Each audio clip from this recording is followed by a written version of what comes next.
आंकड़े कुछ इस तरीके से है कि आरआरबी एनटीपीसी का फॉर्म आता है।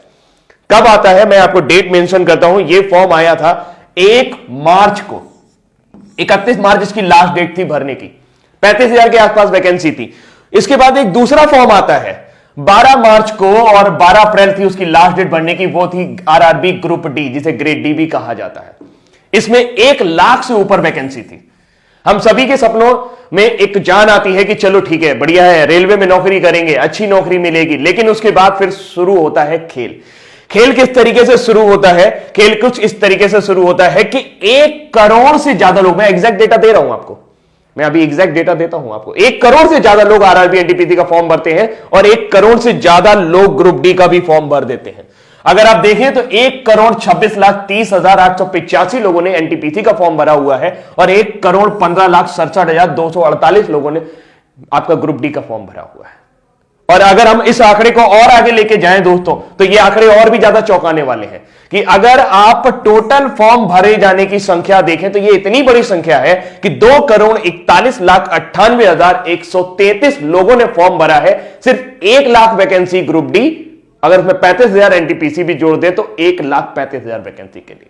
आप समझ सकते हैं कि आज की डेट में बिल्कुल एकदम सिंपल सा आइडिया यह है कि भारत में 10 करोड़ लोग बेरोजगार हैं, जो किसी ना किसी तरह की बेरोजगारी से ग्रस्त है, जिनकी डेली की इनकम 200 रुपए भी नहीं है। जी हां, जो महीने में 6,000 रुपए भी नहीं कमा सकते हैं। आज की डेट में 80 रुपए पेट्रोल हो गया। और सबसे बड़ी बात है कि मार्च का फॉर्म आया, फिर कहते हैं कि टेंटेटिव डेट आपके एग्जाम की हो जाएगी सितंबर, जून से सितंबर के बीच में आपका एग्जाम करा देंगे। बहुत बढ़िया बात है। अब सबसे बड़ी बात यह है कि इन्होंने इस फॉर्म के लिए जनरल कैटेगरी से 500 रुपए लिए थे। कितने लिए थे? 500 रुपए। ग्रुप डी के लिए भी 500 और एनटीपीसी के लिए भी 500। अगर मैं मान लेता हूं सारे जनरल लोगों ने भरा होगा तो यह मैक्सिमम अमाउंट पहुंचता है 1200 करोड़ रुपए, 1,200 करोड़ रुपए। अगर मैं मान लेता हूं कि सारे के सारे कैटेगरी वाले लोगों ने फॉर्म भरा होगा जिनके फॉर्म की फीस 250 रुपए थी, तो यह आंकड़ा पहुंचता है जस्ट हाफ 600 करोड़ रुपए। लेकिन ऐसा होगा नहीं कि सारे जनरल ने भरा हो, सारे एससी ने भरा हो या सारे कैटेगरी वाले लोगों ने भरा हो। तो मैं एक आंकड़ा मान लेता हूं कि कम से कम सरकार के पास 1,000 करोड़ रुपए के आसपास होना चाहिए, जो उनके पास मार्च और अप्रैल 2019 के दौरान आया था। मार्च अप्रैल 2019 बीते हुए लगभग 1 साल होने जा रहा है, फरवरी आने वाली है और एग्जाम की डेट का अभी भी कोई पता नहीं।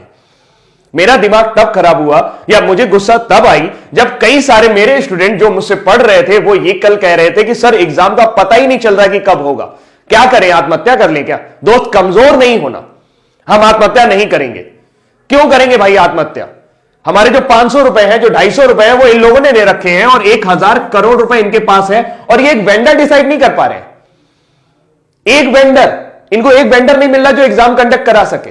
धारा 370 हटानी होती है, 1 दिन में हट जाता है। एनआरसी सीए लाना होता है, 1 दिन में आ जाता है। 2 करोड़ लोगों की जिंदगी का सवाल है यार। 2 करोड़ लोग इस आस में जुड़े हुए हैं। मैं जानता हूं कि 2 करोड़ लोगों को वैकेंसी नहीं मिलेगी, लेकिन उनको कम से कम एक जीवन का पड़ाव तो खत्म होगा। जो दिन भर वो टेंशन में रहते हैं कि तैयारी करनी है, तैयारी करनी है, तैयारी करनी है। दुनिया भर के कोचिंग वाले, दुनिया भर के चैनल वाले सब उनको बेवकूफ बनाने की कोशिश कर रहे हैं और लगातार उनसे पैसे ऐंठ रहे हैं। एक बैच शुरू होता है, फिर दूसरा बैच शुरू होता है, फिर तीसरा बैच शुरू होता है। बैच खत्म होने का नाम नहीं ले रहा है और नौकरी आने के नाम नहीं ले रही। क्या आपकी कोई जिम्मेदारी नहीं बनती है? नेताजी, मैं आपसे ही कह रहा हूं, ये वीडियो इतना शेयर करना कि नेताजी तक पहुंच जाए। क्या आपकी कोई जिम्मेदारी नहीं बनती है कि 2 करोड़ 41 लाख लोगों के ऊपर आप ध्यान दें? यह संख्या आपके लिए मायने नहीं रखती है और आपके लिए नहीं मायने रखती तो ये 1,000 करोड़ रुपए का आप कर क्या रहे हैं? ये किसी घोटाले से कम है क्या? किसी भी बैंक में डाल दोगे, घटिया से घटिया बैंक में भी अगर 1,000 करोड़ रुपए डाल दोगे तो वो बैंक जिंदा हो जाएगा। पूरे देश की आबादी सिर्फ 137 अरब है। मैं सिर्फ इसलिए बोल रहा हूं क्योंकि 1,000 करोड़ रुपए अगर आप उनको भी बांटना शुरू करेंगे तो कई लोगों के जीवन सुधर जाएंगे। और आपको क्या लगता है जिन्होंने ये 500 रुपए दिए वो बहुत अमीर घर से आते हैं? उनके घर में BMW खड़ी है, उनका बड़ा सा मकान है? जी नहीं, वो कभी भी आरआरबी ग्रुप डी और एनटीपीसी की नौकरी करने नहीं आएंगे। ये वो लोग हैं जो तिल तिल करके तैयारी कर रहे हैं, अपनी मेहनत खून पसीने की कमाई से तैयारी कर रहे हैं, वो पैसा देने की कोशिश कर रहे हैं। अब हम क्या कर सकते हैं? हम कुछ नहीं कर सकते। क्यों नहीं कर सकते? क्योंकि हम सिस्टम में नहीं है, आप सिस्टम में हैं। मुझे नहीं लगता कि आपके पास ऐसी कोई वजह है जिसकी वजह से आप एक वेंडर डिसाइड नहीं कर पा रहे। आप हर 3 महीने बाद एक बहाना बना देते हैं कि हमें वेंडर नहीं मिल रहा। अरे वेंडर नहीं मिल रहा तो ये 500 रुपए आपने कैसे डिसाइड किए? आपने कैसे डिसाइड कर लिया कि एक लड़के का खर्चा 500 रुपए आएगा? क्या वेंडर 500 रुपए से ज्यादा नहीं ले सकता आपसे? सिर्फ सोची समझी रणनीति है। मार्च में आपको यह पैसा मिला है, 1000 करोड़ रुपए आपके बैंक में पड़ा है और आप एक वेंडर डिसाइड नहीं कर पा रहे। 1000 करोड़ रुपए बहुत होता है। आप कहेंगे सर 1 करोड़ लोगों का वो भी तो करवाना है, एग्जाम भी तो करवाना है। तो ये 500 रुपए भी तो आप ही ने डिसाइड किए थे। जहां 100 रुपए फॉर्म के लगते थे वहां 500 रुपए लिए आपने। बोले कि सब वापस करेंगे, कब वापस करेंगे इसका पता नहीं है। आप सिर्फ और सिर्फ बिजनेस कर रहे हैं और इस 1000 करोड़ रुपए को घुमा रहे हैं। ये जनता का पैसा है और जनता जवाब मांगेगी आपसे दोस्त।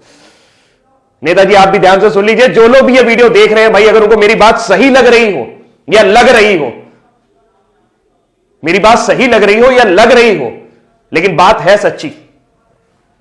मुझे गुस्सा इसलिए आता है क्योंकि मैं एक टीचर हूं और बहुत सारे बच्चे ऐसे हैं जो मुझसे पढ़ते हैं और उनके अरमानों को जब मैं घुटता हुआ देखता हूं, जब उनके चेहरों को मैं उदास देखता हूं सिर्फ इस वजह से कि सर समय बीतता जा रहा है और हमारी एनर्जी, जी हां, आपके पास जो 65% युवा है उसमें से 2,41,00,000 लोग अभी भी इस एग्जाम की तैयारी कर रहे हैं। ये सिर्फ एक एग्जाम की बात है।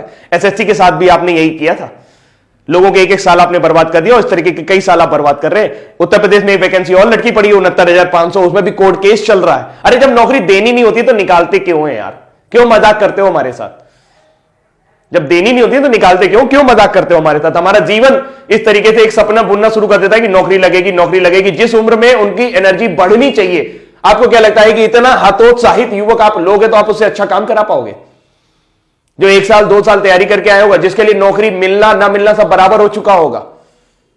अरे कोई प्लानिंग ही नहीं है यार। बड़े बड़े आईएएस बैठे हो आप लोग, इतना सारा आईएएस भरा पड़ा है, सब जिसको देखो वो बहुत ऊंची ऊंची पोस्ट पे, वो लोग बढ़िया गाड़ी से चल रहे हैं, बढ़िया बंगले से घूम रहे हैं, सारा सब कुछ उनका जीवन सुलभ है। उनको इनकी फिक्र नहीं हो रही, किसी को इनकी फिक्र नहीं हो रही। 2 करोड़ लोग, ओ माय गॉड, इतनी बड़ी जनसंख्या है 2 करोड़, कुछ कहने को नहीं। अगर अपने दम पर आ जाएगी ना तो आप परेशान हो जाओगे, आपका सिस्टम मिल जाएगा पूरा। बहुत बुरा है, बहुत बुरा है। भावुक हूं मैं, बहुत ज्यादा बुरा है। अभी के लिए इतना ही रखता हूं, लेकिन उम्मीद करता हूं कि मैसेज आपको मिल गया होगा। इस वीडियो को इतना ज्यादा शेयर करिएगा कि सबके पास तक पहुंच जाए, खासकर